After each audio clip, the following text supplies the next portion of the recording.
ओम शांति। आज आपका 81वें दिन का वरदान।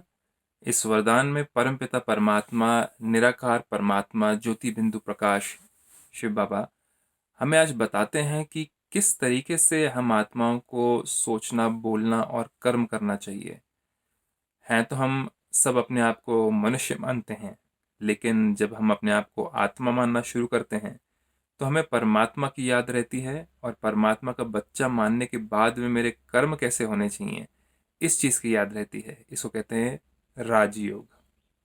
तो राजयोग में मैं आत्मा, इस शरीर का राजा, कर्मेंद्रियों का राजा तभी बन सकता हूं जब मैं परमपिता परमात्मा के साथ में अपना योग मतलब उनकी याद में बैठूं। तो उनका साथ रखने से कहते हैं ना, अच्छा संग होता है तो आपका व्यवहार अच्छा होता है, संस्कार अच्छा होता है। तो परमात्मा का संग मतलब उनसे याद में बैठना, उससे हमारे सोच, बोल और कर्म परिवर्तन होते हैं। तो देखिए आज परमात्मा इसके बारे में कहते क्या है। बाबा कहते हैं,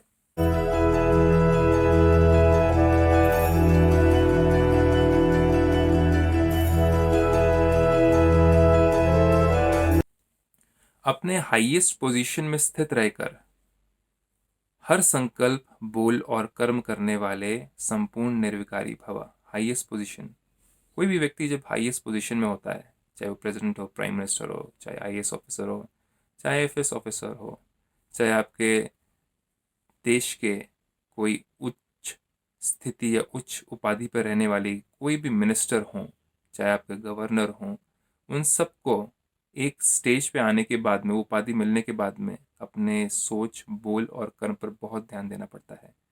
तो आप सोचिए जरा यहाँ पर कितना ध्यान देना पड़ता है। तो परमात्मा पिता कहते हैं, तुम तो मेरे बच्चे हो।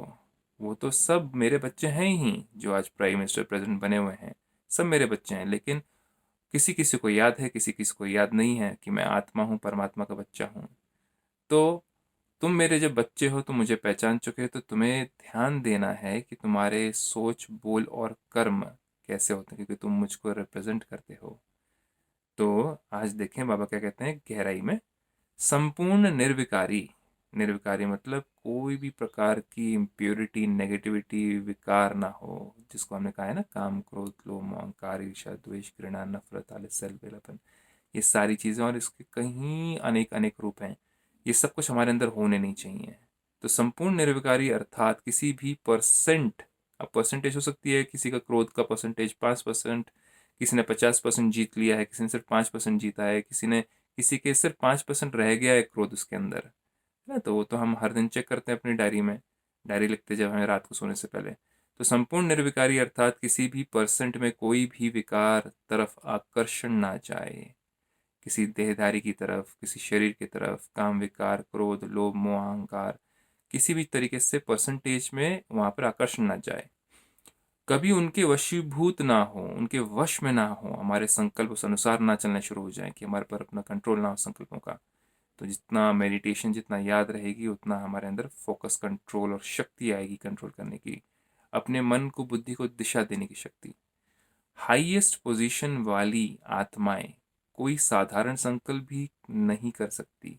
जब ऊंची पोजीशन होती है तो रिस्पॉन्सिबिलिटी ऊंची हो जाती है, तो आप छोटी छोटी बातों में आप जाते नहीं हो, आपका विजन, आपका दृष्टिकोण बहुत दूर का हो जाता है। तो आपको बस ये देखना है कि मैं किसी व्यक्ति या मनुष्य आत्मा का बच्चा नहीं हूँ, तो उन्होंने तो मेरे को शरीर दिया, लेकिन मैं परमात्मा का बच्चा हूँ। तो आप हद में नहीं सोचेंगे अपने घर बार के अनुसार, आप बेहद में सोचेंगे कि मैं सारे संसार में परमपिता परमात्मा का बच्चा, परमात्मा ने मुझे सबसे ऊंची रिस्पॉन्सिबिलिटी दी है। तो बाबा कहते हैं, हाईएस्ट पोजीशन वाली आत्माएं कोई साधारण संकल्प भी नहीं कर सकती। तो जब कोई भी संकल्प व कर्म करते हो तो चेक करो कि जैसा ऊंचा नाम वैसा ऊंचा काम है। तो बाबा कहते हैं अपने आप को चेक करो, तुम मेरे बच्चे हो, तुम्हें मैंने टाइटल दिया है कि तुम एक ब्राह्मण हो, तो चेक करो कि तुम्हारा जो संकल्प और जो कर्म है और जो बोल है, वो मैंने जो श्रीमत दी उसके अनुसार चलता है कि नहीं चलता है।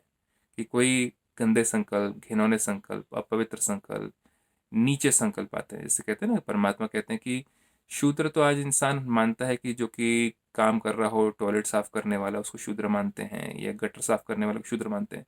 तो परमात्मा कहते हैं नहीं, वो मेरी नज़र में शूद्र नहीं, शूद्र वो है जो कि संकल्पों से काम, क्रोध, लोभ, मोह, अहंकार के संकल्प उत्पन्न करता है, वो आत्मा ही शूद्र है। तो परमात्मा कहते हैं जैसा ऊंचा नाम वैसा ऊंचा काम है, तो ब्राह्मण कैसे सोचेंगे और शूद्र कैसे सोचेंगे, है ना। तो अगर नाम ऊंचा काम नीचा तो नाम बदनाम करते हो। किसका नाम बदनाम? परमात्मा का पहले और उसके बाद में अपना। तो इसको ध्यान देना है कि मैं किसका नाम बदनाम कर रहा हूँ, किसका बच्चा होने के बाद में। ब्राह्मण मतलब परमात्मा का सबसे ऊंचा बच्चा, जिसको सारा ज्ञान परमात्मा ने सिखाया है, राज विद्या दी है, ज्ञान विद्या दी है, योग विद्या दी है। उसके बावजूद भी अगर ऐसे कर्म करें तो फिर बाबा कहते हैं इसलिए काम नीचा तो नाम बदनाम करते हो, इसलिए लक्ष्य प्रमाण लक्षण धारण करो। जब लक्ष्य ऊंचा होता है तो लक्षण कैसे आते हैं, आपकी सोच, बोल, कर्म कैसे होते हैं, ऊंचे हो जाते हैं। तो लक्ष्य याद रखो कि मुझे क्या करना है, मुझे भविष्य में जाकर के पवित्र दिव्य मूर्त देवी देवता की उपाधि लेनी है सतयुग में जाकर के। तो मेरा लक्ष्य इतना ऊंचा है, तो मेरे कर्म कैसे होने चाहिए, कर्म करने से पहले मेरे बोल, बोल करने से पहले मेरे संकल्प कैसे होने चाहिए। बीज है संकल्प, बीज अगर गंदा है तो पेड़ पौधा कैसे निकलेगा।